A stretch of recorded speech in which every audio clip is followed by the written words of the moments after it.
நம்ம மீனவர்களுடைய பாரம்பரிய மீன்பிடி உரிமைகளை நிலைநாட்டுவதற்கு தேவையான எல்லா நடவடிக்கைகளையும் நாம தொடர்ந்து எடுத்துக் கொண்டிருக்கிறோம்.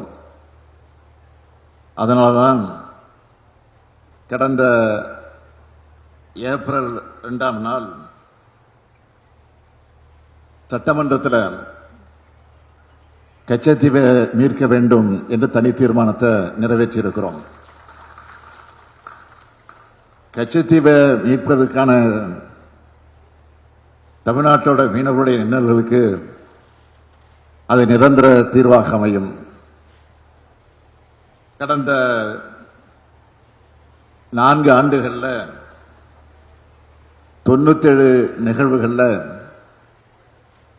185 படகுகளும் 1383 மீனவர்களும் இலங்கை கடற்படையால் சிறைபிடிக்கப்பட்டிருக்காங்க.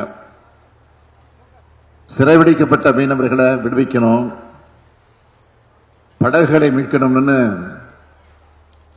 மாண்புமிகு பாரத பிரதமருக்கும் ஒன்றிய வெளியுறவுத்துறை அமைச்சருக்கும் இதுவரைக்கும் எத்தனை கடிதங்கள் எழுதியிருக்கிறேன் என்று சொன்னால் 76 கடிதங்கள் நான் எழுதியிருக்கிறேன். அது மட்டுமல்ல, நேரில் சந்திக்கிற போதெல்லாம் தொடர்ந்து நான் வலியுறுத்திக் கொண்டிருக்கிறேன். அதேபோல் திராவிட முன்னேற்ற கழகத்தினுடைய நாடாளுமன்ற உறுப்பினர்களும் கூட்டணி எம்பிக்களும் நாடாளுமன்றத்தை தொடர்ந்து வலியுறுத்திக் கொண்டிருக்கிறாங்க. இப்படி உரிமை குரலை எழுப்பின காரணத்தால தான் இதுவரைக்கும்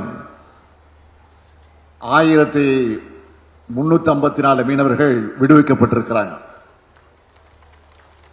எஞ்சிய 23 மீனவர்களையும் மீட்டு தாயகம் அழைச்சிக்கிட்டு வர்றதற்கான தொடர் நடவடிக்கைகளை நாம எடுத்துக்கிட்டு இருக்கிறோம்.